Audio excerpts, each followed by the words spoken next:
பாரதிய ஜனதா கட்சி நிச்சயமாக தமிழ்நாட்டை இந்தியாவோடு இணைக்கும். அது எந்த மாற்று கருத்து இன்னும் இணையில்லைங்க, இணையில்லை, இது இணையில்லை. ட்ரெயின் பெட்டியில எல்லா பெட்டியும் சரியா இணைச்சிங்கன்னா, கரெக்டாக லாக்கெல்லாம் போட்டு கரெக்டாக லாக் பண்ணி வச்சிட்டோம்னா இந்த டிரான்ஸ்மிஷன் லாஸ் எங்கேயுமே இருக்காது. இன்ஜினுடைய பவர் அப்படியே கடைசி பெட்டி வரைக்கும் வந்துகிட்டே இருக்கும். ஸ்டார்ட் அப்ல பின்னாடி இருக்கும், there is a transmission loss failure. ரெண்டாவதுல இருந்து மூணாவதுக்கு வந்துட்டோம், டிரான்ஸ்மிஷன் லாஸ் ஃபெயிலியர். மற்ற ஸ்டேட்டோட கம்பீட் பண்ண முடியாத நிலைமைக்கு வந்துட்டோம், டிரான்ஸ்மிஷன் லாஸ் ஃபெயிலியர். வேற வேற பேசிக்கிட்டு டெல்லியில் மீட்டிங்க்கு தமிழ்நாடு அரசு அட்டன் பண்ண போறதில்லை. தொடர்ந்து நான் உங்களுக்கு ஒரு 10-15 ஸ்டாட்டிஸ்டிக்ஸ் கொடுப்பேன். எஜுகேஷன் மினிஸ்ட்ரி எத்தனை மீட்டிங் நடத்தினாங்க, எத்தனை முறை அமைச்சர் போனாரு, ஜிஎஸ்டி மீட்டிங்க்கு முக்கியமான மீட்டிங்க்கு அமைச்சர் ஏன் போகல, நிறைய பேசலாம். ஏன்னா அங்கே போய் நீங்கள் திராவிட மாடல்னா யோகிஜி பொழந்து எடுத்துருவார். ஏன்னா அவர் ஃபினான்ஸ் மினிஸ்டர் பக்கத்தில் இருப்பார். என்னது திராவிட மாடலாடைய தம்பி, அந்த டேட்டா ஓப்பன் பண்ணு, 2010 ஒரு ரெவென்யூ என்ன, ஏர் ரெவென்யூ என்ன பேசு. ஆனால் இல்லைண்ணே தமிழ்நாட்டுக்குள்ள டைலாக் விட்டோம், தெரியாமல் நீங்கள் வந்திருப்பீங்கன்னு தெரியலீங்கண்ணா. உங்கள்கிட்ட ஏர்போர்ட் எவ்வளோ இருக்கு அண்ணே? ஒரு 6ண்ணே, 2 ஓடல 3 ஓடுதுண்ணே, என்கிட்ட 11 அப்படிம்பார். பாப்புலேஷனு அண்ணா 8.5 கோடிண்ணே, 22 கோடி பார்த்துக்க. அதனால் இங்கே இந்த அமைச்சர்கள்லாம் அங்கே போய் பூச்சாண்டி காட்ட முடியாது, வச்சு செஞ்சு பெடல் எடுத்துருவாங்க. நம்ம அமைச்சர்கள் அப்படிப்பட்ட அமைச்சர்கள் தான் போட்டிருக்கோம், அப்படிப்பட்ட அமைச்சர்கள் தான். அப்படியே வந்தார், காரில் பின்னாடி சீட்டில் போட்டி போட்டு அவரு தான் எங்கூட 30 வருஷமா உட்கார்ந்தார். அவரு குடியா ஃபினான்ஸ், அவரு குடியா இது. திறமை இருக்கா வா தம்பி, இல்லாட்டி போயிட்டே. அதனால் சகோதர சகோதரிகளை, பாரதிய ஜனதா கட்சியினுடைய முதல் வேலை முழுமையா தமிழ்நாட்டினுடைய சக்தி வெளிப்படாமல் இருக்கு. ஏன்னா அதனால தான் நம்ம வளர்ந்த மாநிலம்னு சொன்னா கூட நித்தி ஆயோக்கினுடைய பேக்வேர்டு டிஸ்ட்ரிக்ட், ஆஸ்பிரேஷனல் டிஸ்ட்ரிக்ட்ல இன்னைக்கு 2 மாவட்டம் தமிழ்நாட்டில் இருந்திருக்கு. 2 மாவட்டம் நித்தி ஆயோக்கினுடைய ஆல் இந்தியா இண்டிகேட்டர்ஸ்ல தமிழ்நாட்டில் இருக்கக்கூடிய எல்லா மாவட்டத்தில் 2 மாவட்டம் பேக்வேர்டு இண்டெக்ஸ்ல நாம் இருக்கோம். காரணம் எல்லாமே இங்க சமமா வளரலிங்க, எல்லாத்தையும் சமமா வளர்றதுக்கு விடல. ராமநாதபுரமும் விருதுநகர் மாவட்டமும் இன்னைக்கு இந்தியாவில் aspirational district, NITI Aayog backward டிஸ்ட்ரிக்ட்ல தனி கவனம் மத்திய அரசு கொடுக்குறாங்க. கொங்கு பகுதி இன்னைக்கும் தமிழ்நாட்டில் bulk of the pulling Kongu பகுதி பண்ணுது. ஏன்னா நேச்சுரல் ஆர்கானிக் கிளஸ்டர்ஸ், பொள்ளாச்சி போயிட்டீங்களா காயர் கிளஸ்டர், கோயம்புத்தூர் வந்துட்டீங்கன்னா 7 டிஃப்ரெண்ட் கிளஸ்டர் வெட் கிரைண்டர் இருக்கு. இந்தியாவினுடைய 40% ஆட்டோமொபைலுடைய காம்பனன்ட்ஸை கொடுக்குது. ஈரோடு, அதுவும் தெலங்கானா, ஈரோடும் தெலங்கானாவில் இருக்கக்கூடிய இன்னொரு மாவட்டம் தான் இந்தியாவில் 40% மஞ்சளை கொடுக்குது. அவினாசி போயிட்டீங்களா நிசாமாபாத், அவினாசி போயிட்டீங்களா powerloom, handloom, Somanur powerloom, Tiruppur hosiery. Natural organic cluster full இன்ஜின்ல அடிச்சு தட்டி வீசிட்டு இருக்கு, பல்க் ஆஃப் தி எம்ப்ளாய்மெண்ட்டை ஜென்ரேட் பண்ணுது. இதை வச்சு இவங்க திராவிட மாடல் ஓட்டிட்டு இருக்காங்க. முழுமையா எல்லா இடத்துக்கும் இந்த டெவலப்மெண்ட்டை கொண்டு போக தெரியல, கொண்டு போக முடியல. இன்னைக்கு அன்னூர்ல ஃபர்டைலான ஒரு சாயில் இருக்கு. முதல்ல நாங்கள் ஆர்ப்பாட்டம் பண்ணிட்டு வந்தோம். 3782 ஏக்கர் எடுக்கணுங்கிறோம். எதுக்கு 3282 ஏக்கர் எடுக்கிறீங்கன்னா, இல்லைண்ணே இண்டஸ்ட்ரி கொண்டு வரணும். ஏயா மத்திய அரசனுடைய கைப்பிடி எடுத்து பார்த்தா தமிழ்நாட்டில் 57,000 ஏக்கரை நீ மார்க் பண்ணி வச்சிருக்க இண்டஸ்ட்ரி கொண்டு வர்றதுக்கு. அந்த 57,000 ஏக்கர் ஆல்ரெடி மார்க்கெட். நாங்குநேரியை வச்சு நீங்களாம் அரசியல் பண்ணீங்க. நாங்குநேரியில 20 ஆண்டுகளுக்கு முன்பு திமுக இண்டஸ்ட்ரியல் கிளஸ்டருக்காக 2400 ஏக்கர் எடுத்து இன்னைக்கு ஒரு இண்டஸ்ட்ரி அந்த கிளஸ்டருக்குள்ள இல்லை. நீ பவானி சாகர் டேம்ல இருந்து 10 கிலோமீட்டர்ல இருக்கிற அன்னூர்ல அவ்வளவு தண்ணி இருக்கிற ஏரியால ஒரு பக்கம் ஹெக்டேர் குறைஞ்சிக்கிட்டு இருக்கு, 28 லட்சம் ஹெக்டேர் குறைஞ்சிருக்கு விவசாய நிலம். அங்க அந்த விவசாய நிலத்தை 3782 ஏக்கரை பிடுங்குறவனுக்கு மனசாட்சி இருக்கா? மனசாட்சி இருக்கா? இதெல்லாம் பார்த்தீங்கன்னா அங்கங்க பிரச்சனைகள், தீர்வு சொல்லக்கூடிய நிலைமை உங்களுக்கு இல்லை.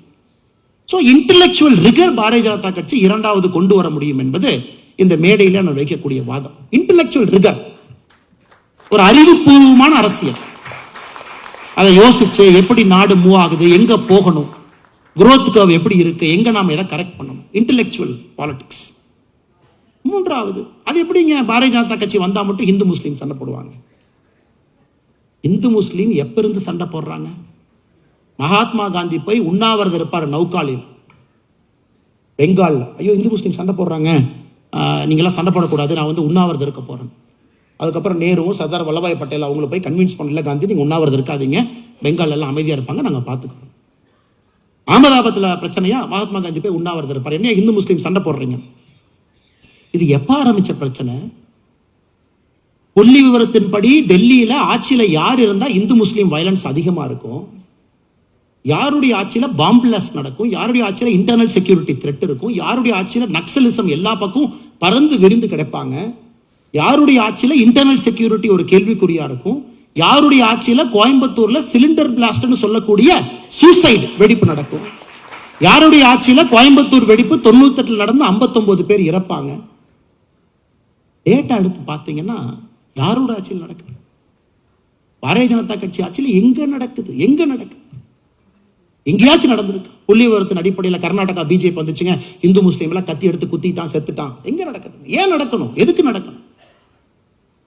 உத்தரப்பிரதேசம் நடக்குதா? அதான் அவங்க சொன்னாங்களே, நம்ம ரங்கராஜ் பாண்டியன் சொன்னார், 2 இடம் தம்பே, கீழே மேலே பார்த்துக்கோ. அதான் இந்த முறை நான் பார்த்த ஒரு இஸ்லாமிய நண்பர் ஒருத்தர் ஒரு போலீஸ்காரங்கிட்ட பேசிட்டு இருப்பார். கவுண்டிங் மட்டும் மூடிட்டு உன்னை வச்சு செஞ்சிடறான் அப்படின்னு. இந்த முஸ்லீம் எல்லா முஸ்லீமையும் ரெப்ரசன்ட் பண்றவங்க கிடையாது. Fundamentalist of a particular community. அவங்களோடு மட்டும்தான் பாரதிய ஜனதா கட்சிக்கு எப்பொழுதுமே பிரச்சனை இருந்திருக்கிறது. ஆட்சி எல்லாம் வந்ததுக்கு அப்புறம் இல்லை, யோகிஜிக்கு பார்த்தீங்கன்னா இன்டர்னல் பாலிடிக்ஸ், யோகிஜிக்கு deputy chief minister, Yogiji cooperation இல்லை அப்படின்லாம் சொன்னாங்க. வரலாறு காணாத அளவுக்கு இமாலய வெற்றியை பெற்ற உடனே நிறைய நண்பர்கள் கையில் பிளேட்டோட I surrender, don't shoot me அப்படின்னு போலீஸ் ஸ்டேஷன் நடந்து போயிட்டு இருந்தாங்க. ஏன்? இரும்பு கரம். இது ஓட்டு பாலிடிக்ஸா? இதில் பண்ணால் மைனாரிட்டி அப்பீஸ்மெண்ட்டா? இங்கே கை வச்சா இந்த தொகுதியில் ஓட்டு போயிருமா? தட்டி தூக்கி போட்டு போய்கிட்டே இருக்கார். அவ்வளோதான், என்ன ஆனாலும் பார்த்துக்கலாம்டா. அதைத்தான் பாரதிய ஜனதா கட்சி இங்கே கொண்டு வரும். தட்டி தூக்கி போட்டு போய்கிட்டே இருக்கும். இதை யோசிச்சு இதனால ஓட்டு போகுமா, இதை நம்ம செஞ்சா நமக்கு இழப்பு வருமா? ஏன்னா தட்டி தூக்கி போட வேண்டிய நேரம் இன்னைக்கு தமிழ்நாட்டில் இருக்கு. நிர்பயா மாதிரி வார வாரம் நடந்துகிட்டு இருக்கு. நிர்பயா மாதிரி வார வாரம் நடக்குது. வாரம் நமக்கு அதிர்ச்சி அளிக்குது. ஒரு சினிமாவுக்கு போயிட்டு ஒரு பொண்ணு வர்றாங்க, ஒரு மாவட்டத்தில் நைட்டு ஆட்டோ பிடிக்கிறாங்க, நடக்குது. நம்மளால ஏற்றுக்க முடியல. நம்ம ஊரில் இதெல்லாம் நடக்குது. கத்தி எடுத்துட்டு தலையை வெட்டிட்டு ரோட்டில் நடந்து போயிட்டு இருக்காங்க. கேட்டால் ஒரு ஹீரோயிசன் இப்போ செல்ஃபி எடுத்து இன்ஸ்டாகிராம் ரீலும் போடுறான். ஹையஸ்ட் ஜாதி கலவரம் பெர் கேபிட்டா என்சிஆர்பி டேட்டா எடுத்து பார்த்தீங்கன்னா தமிழ்நாடு முதல் 3 மாநிலத்தில் இருக்கும். ரேப் முதல் 3 மாநிலம். அர்பன் மெகா சென்டர்ஸ்ல bodily crime, rape, murder, bodily crime முதல் 3 மாநிலம். எங்க நீங்க அமைதியை கொடுத்தீங்க? திராவிடத்தினால எங்க ஜாதி ஒளிஞ்சிச்சு? திராவிட கட்சி ஆதிக்கனால எங்க மக்களுக்கு அமைதி வந்துச்சு? ஒன்னை காணாம. ஏன்?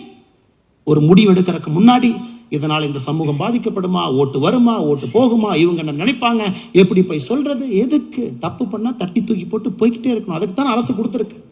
அதற்கு தான் செங்கோல் உங்க கையில் இருக்கு. அதைத்தான் மோடிஜி செய்றார். அதைத்தான் யோகி. இங்க எங்க இஸ்லாமிய மக்களுக்கு எங்க பிரச்சனை அதுல வருது? இஸ்லாமிய பெண்கள் நான் காவல்துறையில 10 வருஷம் இருந்திருக்காங்க. கண்ணில் தண்ணி வரும். ஒரு போலீஸ் ஸ்டேஷனுக்கு ஒரு இஸ்லாமிய பெண் வரமாட்டாங்க. நான் பல போலீஸ் ஸ்டேஷன் ரிவ்யூ போகும்போது கேட்பேன், என்ன அது ஒரு கம்ப்ளைண்ட் கூட இஸ்லாமிய பெண்ணே காணா, பாப்புலேஷன் 20% இருக்குன்னு. அவங்க வரமாட்டாங்க சார். சப் இன்ஸ்பெக்டர்ல ஏன் வரமாட்டாங்க? அதெல்லாம் ஜமாத்லயே முடிவு பண்ணிக்குவாங்க சார். ஜமாத்ல என்னையா முடிவு பண்ணுவாங்க? எல்லாத்தையும் ஜமாத் தான் சார் முடிவு பண்ணுவாங்க. ஒரு பேரலல் சிஸ்டம் ஆஃப் கவர்னன்ஸ் ஒரு நாட்டில்.